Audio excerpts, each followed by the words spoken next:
The Rachel pass out, my friends called it. I had pictures of me sleeping all over. Mm-hmm. And I would just like drink so much that my body would just be like, okay, we're done. Yeah, it's good nighttime. And pass out. Yeah. And people would think I was dead.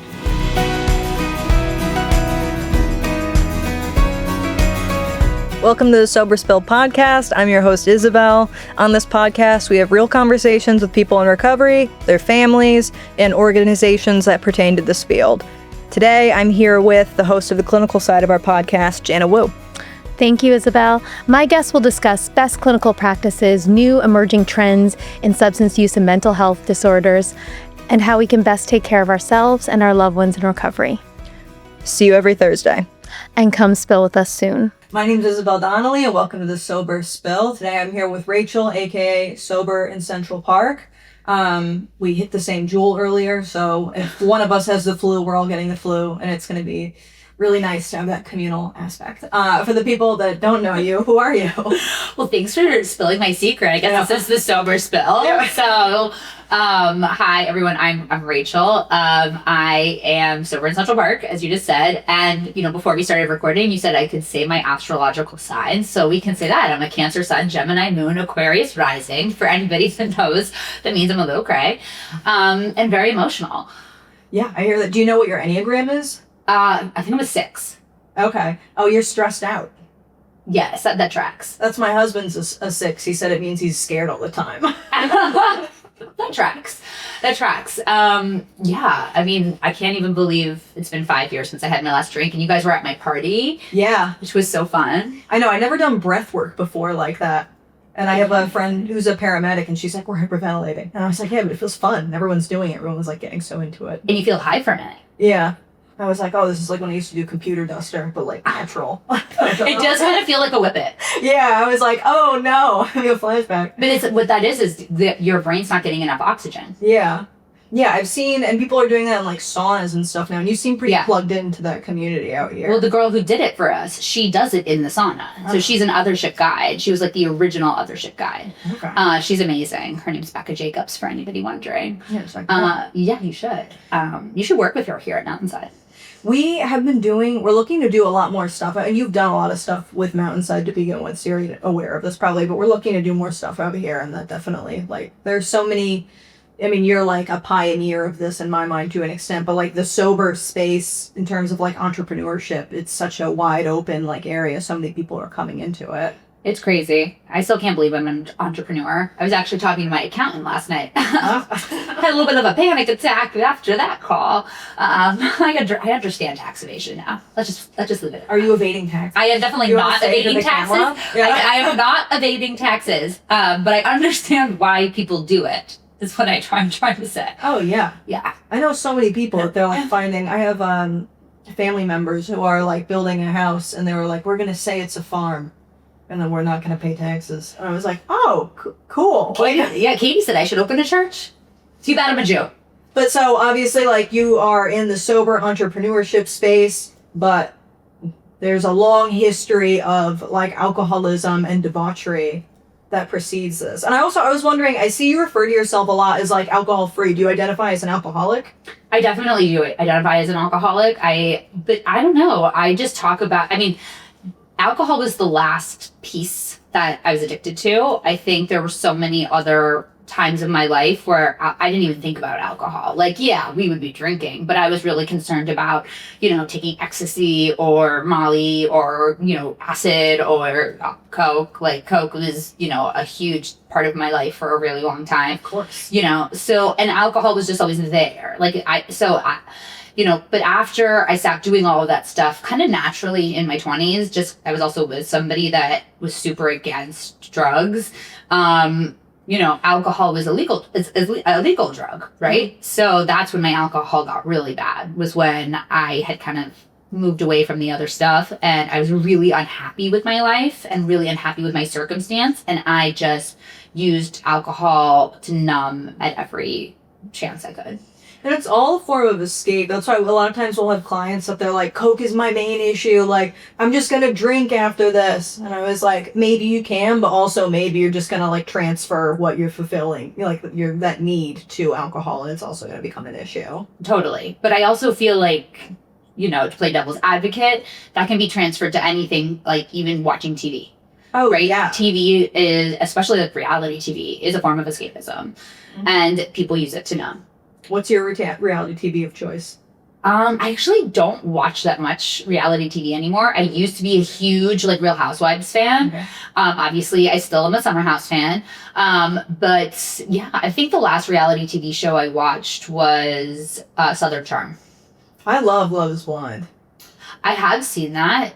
It is addicting. I made Katie watch it. But I don't know. I can't just sit there and watch TV anymore because I used to do that so much in my addiction and just drink and watch TV and numb out that it's like actually I had to like be like, okay, this is TV time and make myself watch TV and put my phone across the room and like actually try to relax. Yeah, that's what bothers me is the being on my phone, like noticing that I'm like on my phone, I'm also watching TV, I'm also like doing homework passively, like doing all this at once. It's just like being in a position where I need to be that stimulated. That doesn't make me feel kind of gross. Yeah.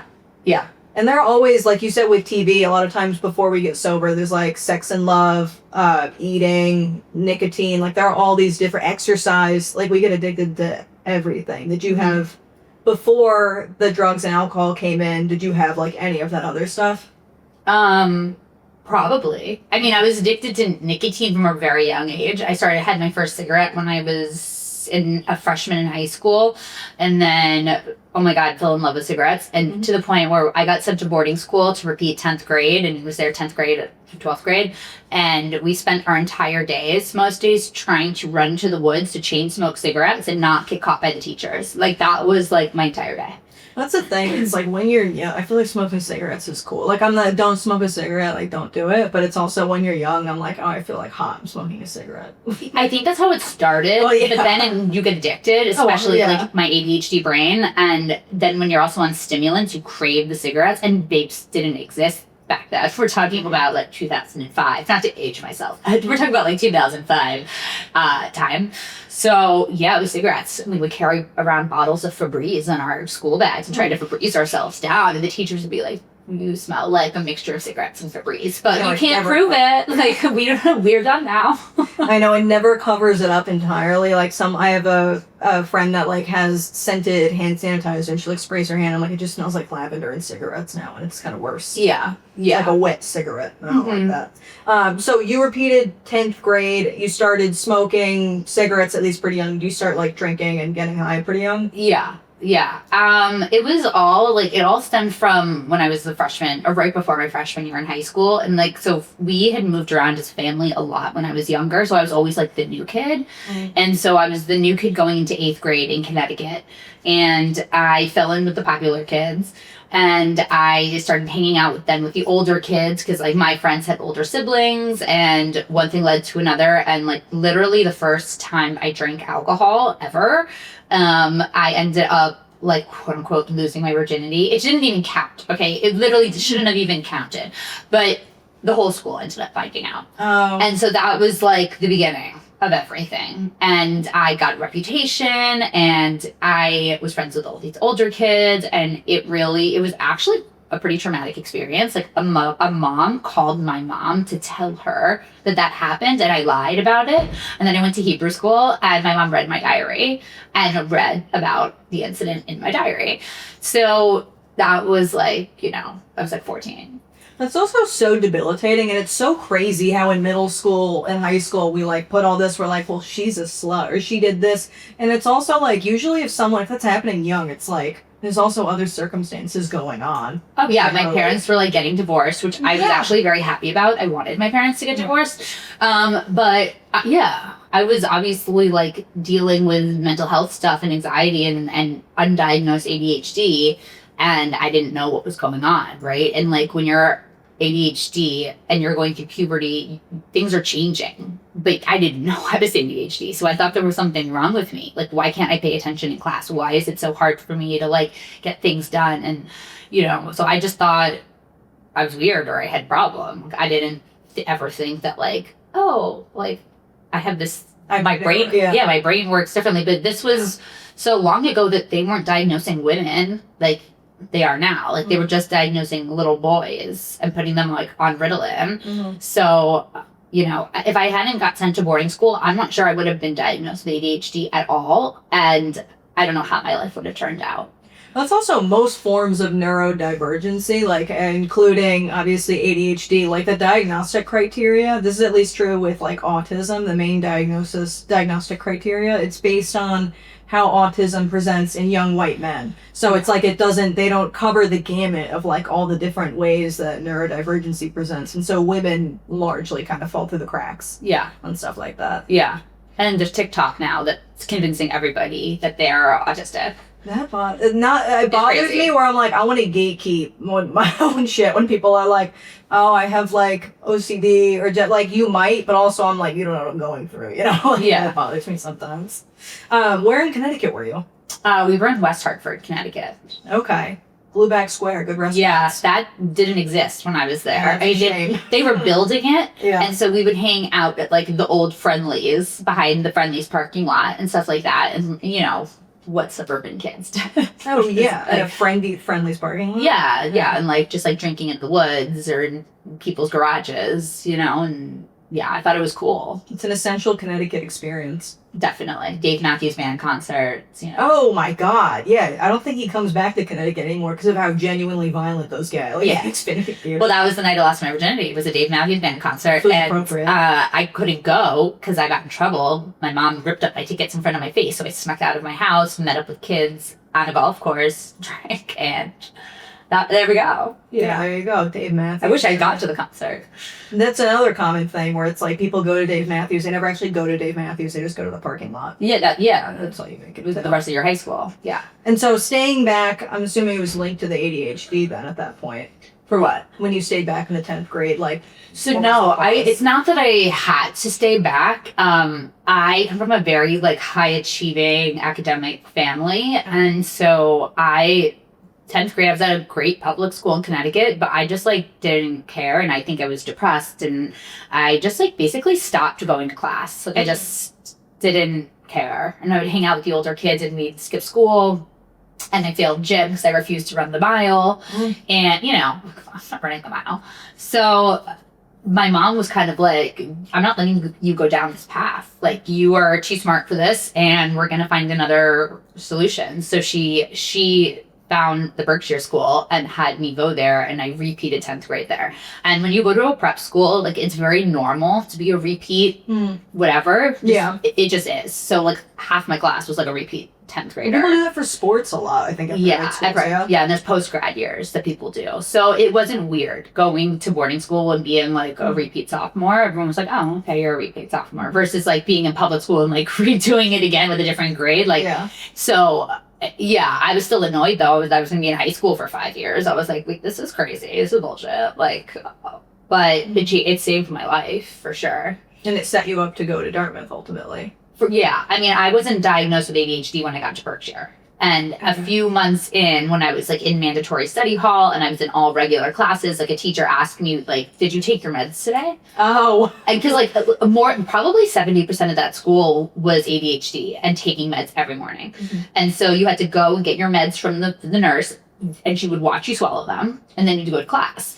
And so I said to the teacher, I was like, I'm not on meds. And she was like, oh my God. So that's the system. She was like, you need to be tested for ADHD.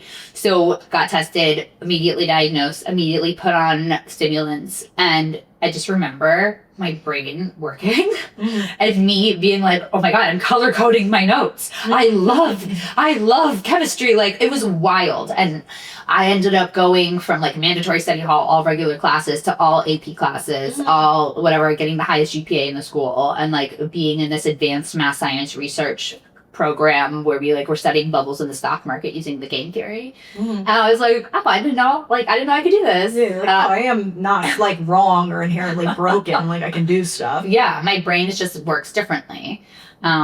And so, but having small classes, having that individualized attention, and like also being in a place that had a lot of structure was exactly what I needed, right? And I was able to thrive there.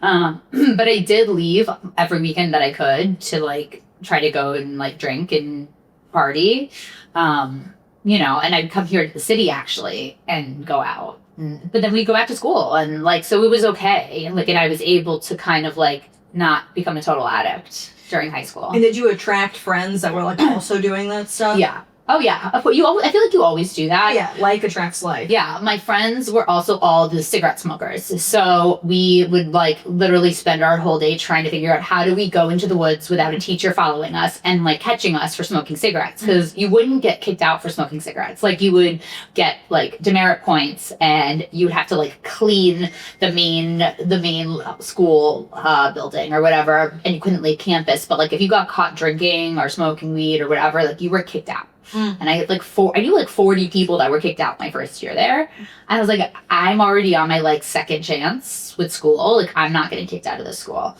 So, you know, but the cigarettes, like, yeah, we had like names for little spots in the woods we'd all meet. We'd all like meet up there and like smoke 4 cigarettes and like go to class. And it was, you know, I thought it was. It's good to have hobbies. Yeah. Yeah. Yeah, exactly. And did you still struggle with depression and anxiety while you were there?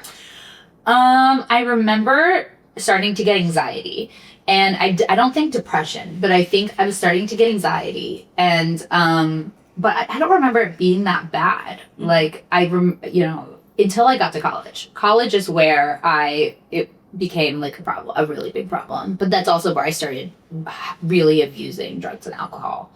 So it's definitely linked, right? Certainly. Yeah. But then you convince yourself in your head that no, like I'm drinking to alleviate my anxiety. It's not causing it. It's, you know, I'm just trying to medicate myself. Yeah, I was trying to cut loose. And that's also when with clients and stuff, I've yet to meet a person that is just diagnosed with like alcoholism or drug addiction. It's always coinciding with like at least an anxiety or a depression. Like there's always, the two go hand in hand. And a lot of times it's ADHD masking as anxiety, especially in women, as anxiety and depression. And like these people have been told that they're just anxious or depressed when really they're ADHD. And so they have horrible self-talk because they don't understand what's wrong with them. And there's nothing wrong with them. They're just misdiagnosed. And like anxiety and depression, most people with ADHD also have anxiety and depression. They're all like, they all in the same little family. They all have like overlapping diagnostic criteria. Yeah. And so how did stuff escalate? Because I've looked at some of the interviews you've done in the past, and like she got crazy in college. Like how did we go from just like loving smoking cigarettes and like drinking every other week to where we got in college? Yeah, well, I will say, before I even got sent to boarding school, I had started doing coke. So, like, I was already doing that, you know, pretty regularly throughout high school. Yeah. But when I got to college and I didn't have all of the rules and I didn't have people watching me all the time, and I could, like, just kind of do whatever I wanted and be, like, free and crazy, you know, I ran with that.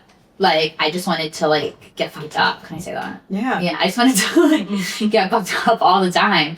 And I found other friends that also wanted to do that. And, like, yeah, I was still going to class, and I was still able to, like, pass my classes, but it got progressively worse the longer I was there. And then I started, you know, after my freshman year, around my freshman year, when I started taking hallucinogens. And I'm not gonna lie, like, I'm very happy I actually had those experiences, because it changed my whole outlook on life.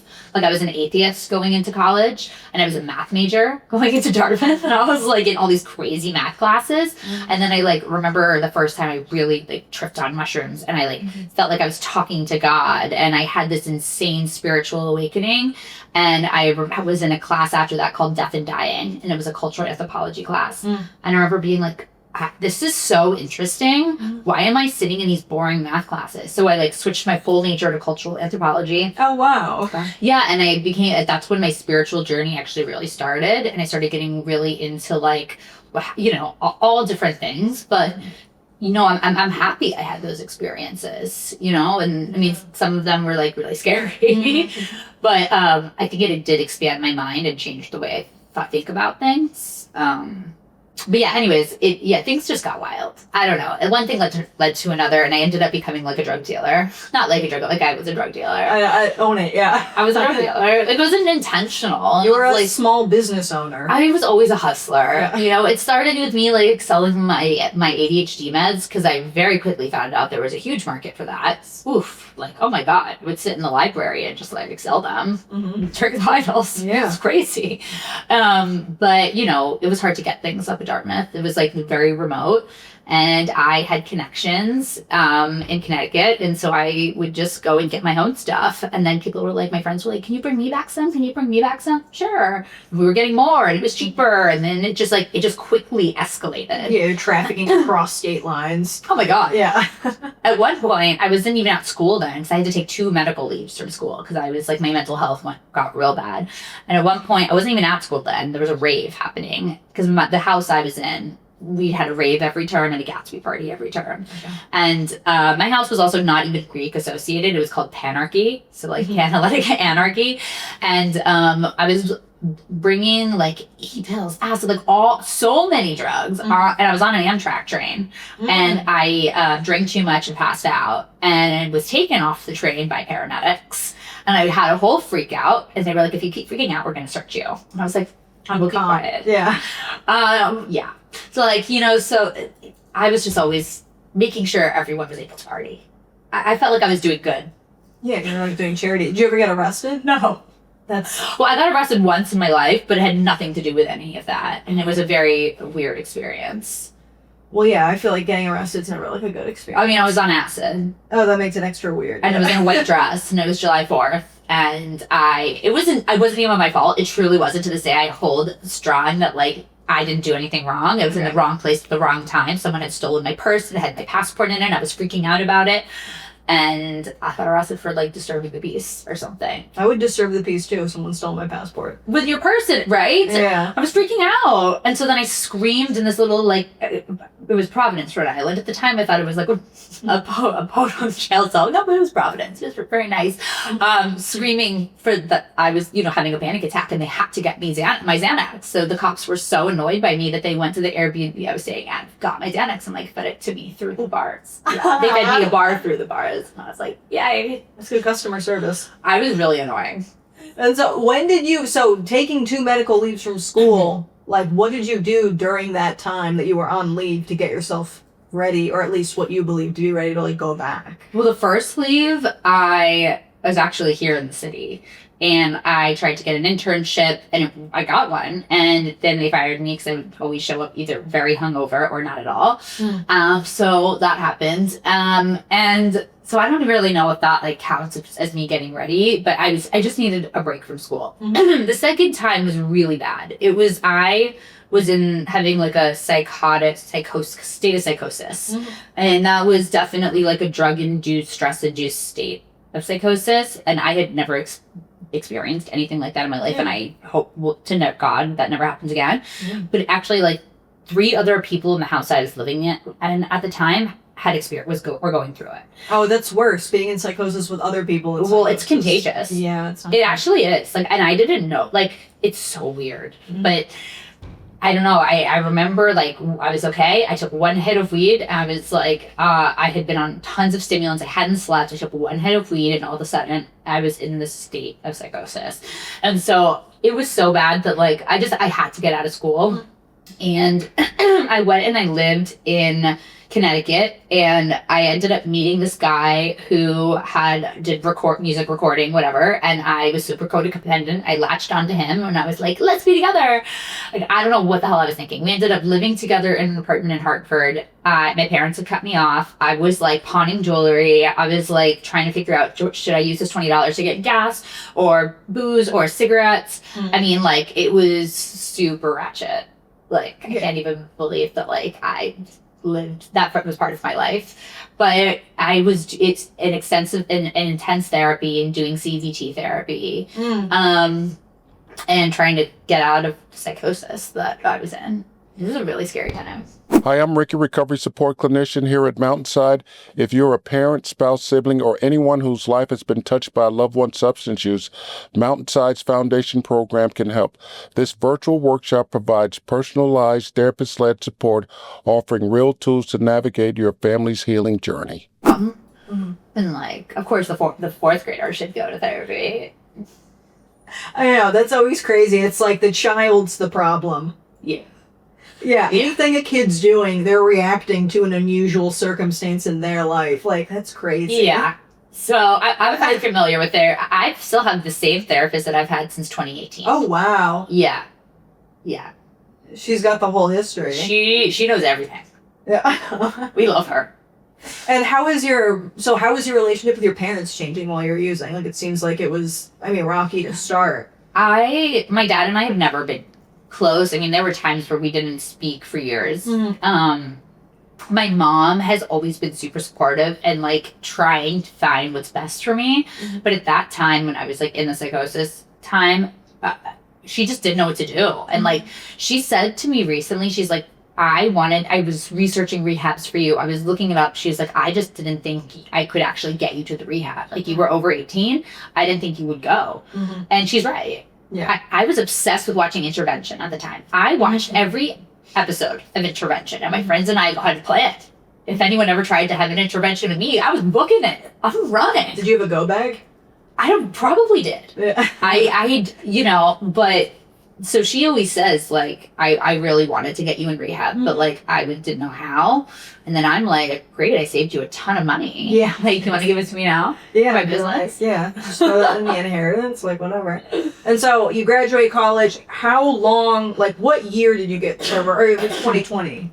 No, I got sober in 2021. But when it took me 7 years to get my degree. Oh, so it was in college. January. I'm not that bad at math. Like, I could have figured it out. But yeah. No, but I came back to the city, and for an entire year here, I didn't have a job, and I was just like doing coke every day and going to raves in warehouses at Brooklyn, living in Williamsburg, and just like friends with like other drug addicts. And like, I didn't see the sun. I would like not see the sun for months. It was just like, oh, like, we're waking up at 5 o'clock. We're gonna go party. Well, we're gonna sleep. Yeah. That makes it, because you post a lot. I've seen like on your Instagram where you do like a before and after pictures of you, and you look so much more alive once you got sober. So it makes sense. It's also because you're going outside, like you're seeing the sun. It like makes a lot of sense. I also didn't want, like, I was so depressed for so long that like, I just gave up. I just didn't care. Like, I didn't care about what I was doing with my life or what my job was or whatever. I just like didn't want to do it anymore. Yeah. But I need to know, before we get into that, the secret marriage thing. Like, you talked about, and this also has challenged my belief, because originally when I started meeting a lot of people that were like sober on social media, like sober in the Instagram space, I was like, oh, it wasn't like crazy. They weren't like homeless, like this and this wasn't happening. And then I saw a lot of your stuff and I was like, oh, maybe that's not true.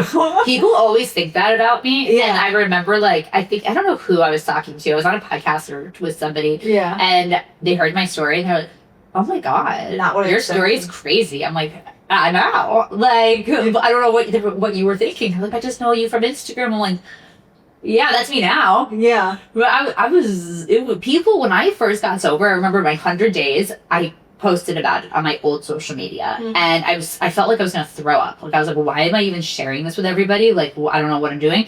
And I remember someone responded. There were so many nice ones, but someone was like, oh my God, thank God you're sober. I thought you were going to die when we studied abroad in Barcelona together. And I was like, probably would have thought the same thing about myself too. Yeah. My thing was falling asleep everywhere. I would pass out everywhere. That's so dangerous. Yeah. The Rachel pass out, my friends called it. I had pictures of me sleeping all over. And I would just like drink so much that my body would just be like, okay, we're done. Yeah, it's good nighttime. And pass out. Yeah. And people would think I was dead. That happens. My friend's a paramedic, and she told me that they go and like Narcan people, but they're just super drunk. Yeah. So like that has to be what's going on. Yeah. That level of catatonic. Yeah, because I never got into opioids. Like, I never got into opioids. I never got into anything like that. But like, people would think I was like dead. My best friend from college would like run and be like, she's fine. People were like checking to make sure I'm still breathing. Like, and so tell me about the secret marriage. The secret marriage. Yeah, I need to know. So that was, we met in 2016.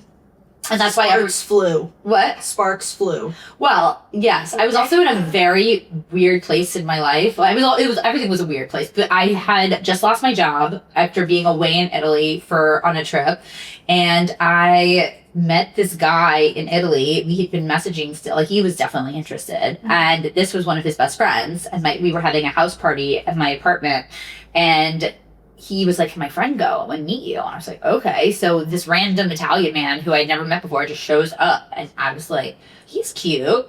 And I don't know. I got drunk and I was like, yeah, I'm going to make out with him. Even though his friend was like interested in me. Whatever. I had my eyes set on it. Yeah. And then we like meet out and I was like, okay, now we're together.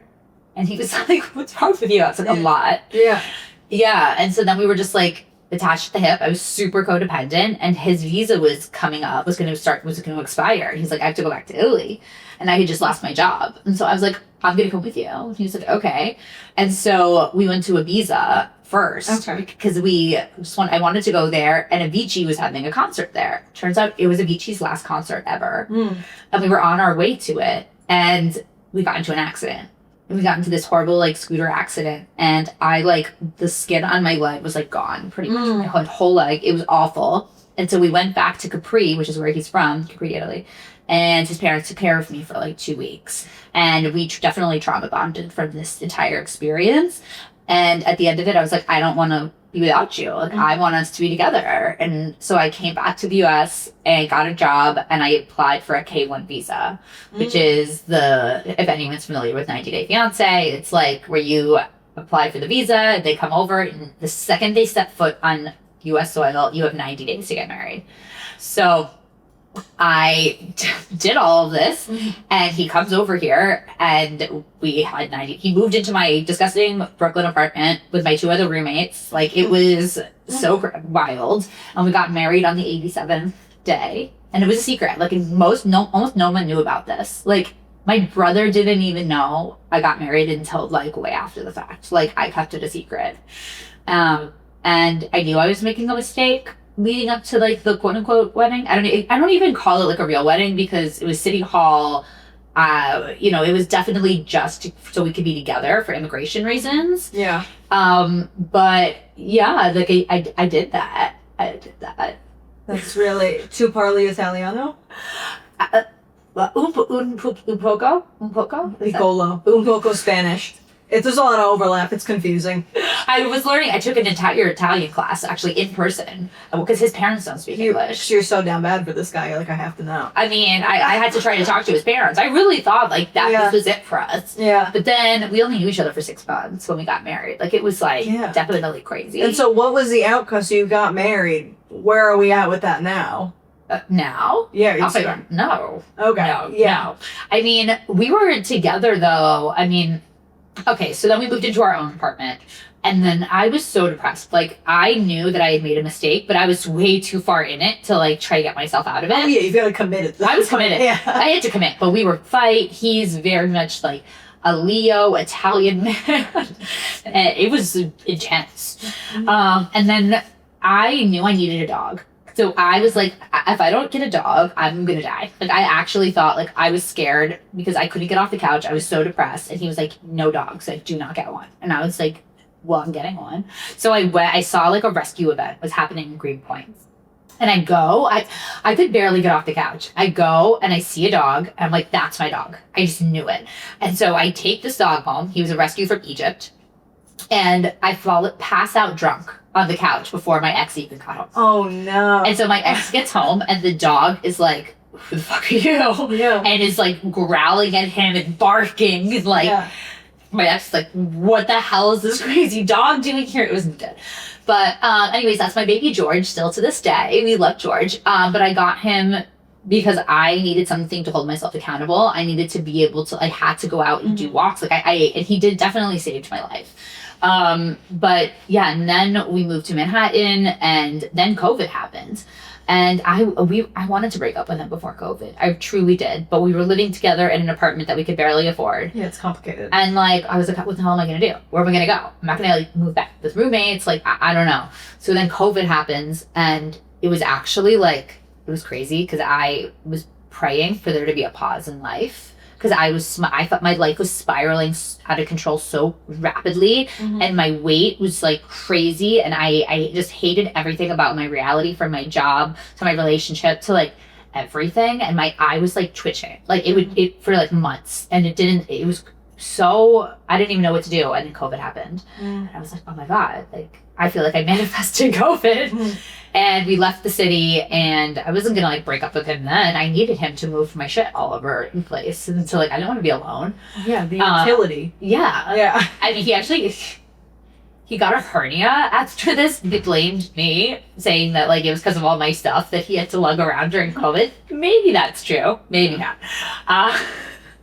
Sorry, it's not funny. No, it's a little funny.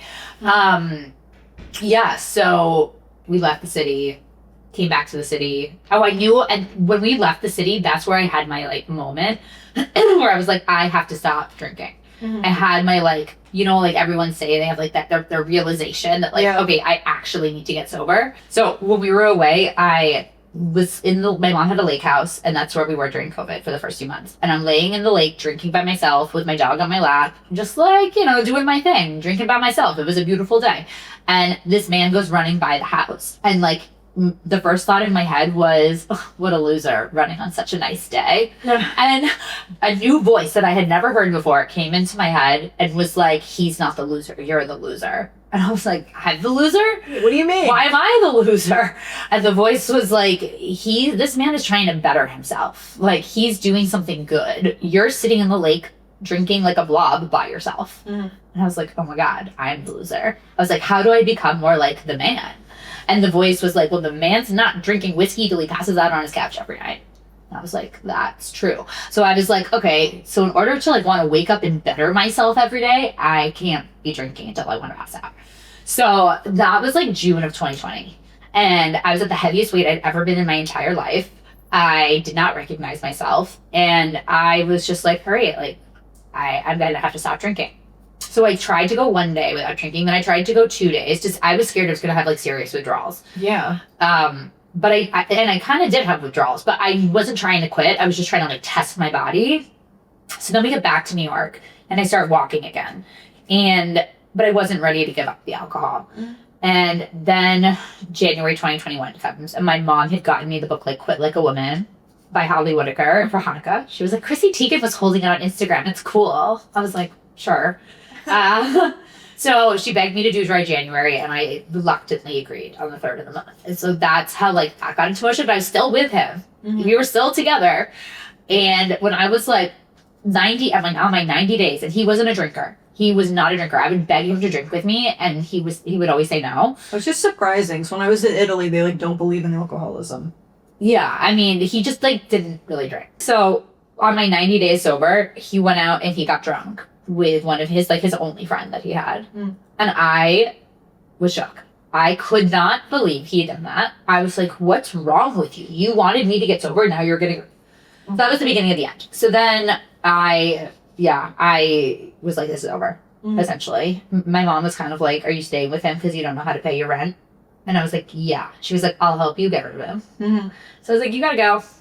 But I was finally sober and like able to think clearly and not like fog my judgment with alcohol or gaslight myself. And I realized he'd been gaslighting me for years because I couldn't remember half our fights, and he would gaslight me. And then I was sober and he would try to do that, and I'd be like, wait, I remember everything now. That didn't happen. Yeah, the receipts, they're in my head again. I was like, oh my God, you've been gaslighting me for years. So anyways, I got rid of him, and I was like finally on my own, and I had never lived alone in my whole life. But I had George, my dog. It was me and George against the world. And I was like, I knew that I was on the brink of a massive life transformation, even just from a few months of sobriety. But I had no idea like what was going to happen.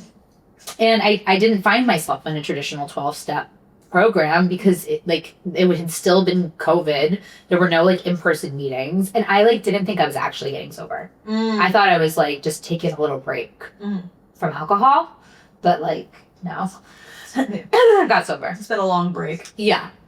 So, then when I was like almost 9 months in, I was scared I was going to drink again. And so I was like, you know what? I'm going to hold myself publicly accountable and make an Instagram account where I just like share my journey, and maybe it will help one or two people out there. I don't know. So I made Sober in Central Park. So I was like literally in Central Park walking, 6 to 8 miles every single day.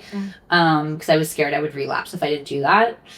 And so, but like there weren't a lot of people sharing their journey on Instagram in terms of sobriety then. Like I didn't know of any at the time.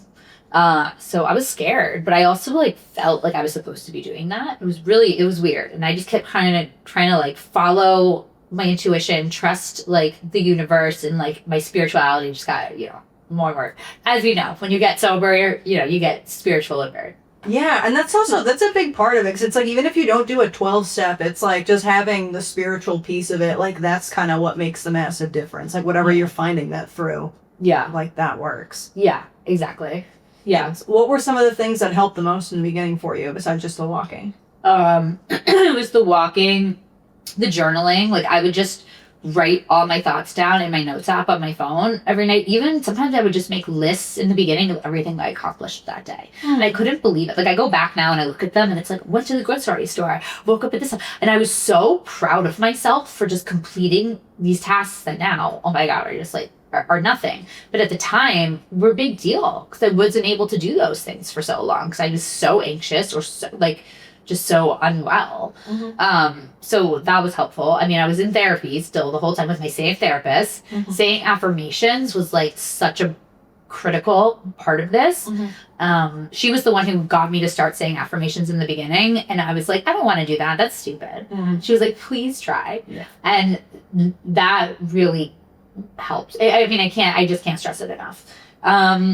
Reading books about sobriety, the Quit Lit books, and following Instagram accounts that I was able to find back then about sobriety. Like Sober Motivation was already around then, Drop the Bottle. There were a few that I remember following before I got sober, and then I followed into my sobriety. And I think having a new Instagram account where I only followed sober positive things versus my old social media, which was like so like I don't know, negative, low vibrational, right? And I tried to just surround myself with high vibrational things and people, and also getting rid of my old friends, which was really hard. Yeah, the people, places, things. You can't just stop drinking. You got to stop all the other stuff that goes along with it. Oh yeah, you have to change your whole life. Yeah, like you don't have to be as drastic as I was, but I was in a, that's my middle name now. Like I'm very all or nothing. Yeah, There's no like extremes. Yeah. There's no middle ground for me. Like we're all or nothing over here. That's an alcoholic thing. It's just a black and white thinking. It's all, but it's also a very ADHD thing. 100%. So my entire life changed, and it was amazing. Like I'm so grateful that I did that dry January, and that I listened to my mom, that I tried it. But I don't think I could have done it on my own if it hadn't been COVID. And how did you pivot? So obviously you started by sharing on social media to like make yourself accountable. Yeah. How did it turn into like Sober in Central Park and everything that it is now? What was that process? It was so gradual and just so organic. Like I never thought I'd be an entrepreneur. Never. I never thought I would be sober. So I didn't have a plan for anything, but I just started sharing and people started following, and then eventually people started asking me for help getting sober, and I was like, I'm not equipped to help you. Like I don't know. And I did a coaching certification course for a year, so get certified to be a recovery coach, because I just felt like that was what I was supposed to do. And so I started coaching people, which was the beginning of my business. That was how my business kind of started. But at the same time as this, the non-alcoholic beverage boom kind of was going on. So brands started just like sending me packages, and I started working with brands and doing one-off activations. And I also realized that like no one was having events for people to come and make friends without drinking involved. Yeah. The first event I went to like that was a Sands Bar event in the summer of 2022, and he's from Texas. I was like, why do we have someone from Texas putting on a sober event in New York City? Like, why can't we be doing this? So I have an events background. That's what I was doing before I got sober, like nonprofit events. And I started doing events kind of, but it became overwhelming to like do the event production and then also like have people come who followed me who wanted to talk. And so I stopped doing that. And then I started just kind of leaning into this non-alcoholic beverage stuff because I loved them. I started learning more about the industry and what it takes to make a beverage, like how hard it is, and like distribution and like all the things. And so now I have a business where I pop up at other people's events and I provide the non-alcoholic beverages as an option for people, whether there's alcohol there or not. I'm just there to show people you don't need alcohol to have fun. And you also, there's amazing sophisticated options to drink that aren't water, juice, or soda that taste good, are good for you. And some of them you actually might feel something. Like, not in a bad way, but like adaptogenics, right? Like, you want to, the rhodiola, the ginseng, the whatever it is, like, you will feel that in a very subtle way. But anyway, so that's kind of been the evolution. And now, a few years into it, I have people working for me. I have an event tonight, and it's been amazing. Where do you want to be with Sober in Central Park in the next couple of years? Oh, God. I don't know. I need an investor to help me scale. Anyone out there who's listening, if you're an investor who wants to help me scale my business, that would be amazing. I'm not sure. I do know I want to write a book. As you asked me about the lore, everyone on Instagram right now is like commenting on that post I put up this morning, being like, "When is your book coming out? When's your book coming out?" I'm like, I just need to get a book deal. So I actually am held accountable to write this goddamn book. But I don't really know. Like, I kind of want to just see what happens and what the universe presents to me. It's a good way to be. Yeah. Like, that's helped me get here so far. Like, I don't know. But I also know that if you don't know what you want, the universe can't give it to you. So you gotta at least get like an outline. Yeah, have some kind of intention. Yeah. Like, so I really do try to work on that, but I don't know. I think big things are going to be coming and happening, and I have some really cool stuff in the pipeline for later this year. Retreats. I'm actually doing a retreat here in the city with Melissa, the sober need worker, who I know you're talking to later. She and I are leading a retreat in April, and it's sold out in 5 days. She was telling me that at your 5-year party. Yeah. So we're going to do one in October now, too. Sweet. Yeah. So stuff like that. I think I'm potentially going to Bali this summer to co-lead a retreat there. If anyone out there is interested in coming to Bali with me, let me know. I don't know, but I want to just keep pushing the movement forward from every angle and showing people you don't need alcohol to have fun. Like, yeah. Make that a tagline. You should alcohol have fun. That is my tagline. Well, where can people find you if they want to find you? At Sober in Central Park on Instagram. I have a website, soberincentralpark.com. Send me a message, DM me. Probably better to email me. Yeah, I was gonna say, I wouldn't be like, everyone contact me, DM me. Well, then Katie will be answering. Yeah, Katie's off camera, but she's also really nice, and we like her a lot too. Yeah, so there's a good chance if you DM, Katie will answer, but it will filter to me eventually. Yeah, and that's what counts. All right, Dave, thank you for your time. Thank you for coming on. Excited to see what else you get up to, and I'm sure I'll see you at some more events upcoming. Yeah, of course. Well, thanks so much for having me. Sweet. Thank you. And follow along with The Sober Spill. Find us on any podcast platform, and we'll see you next week.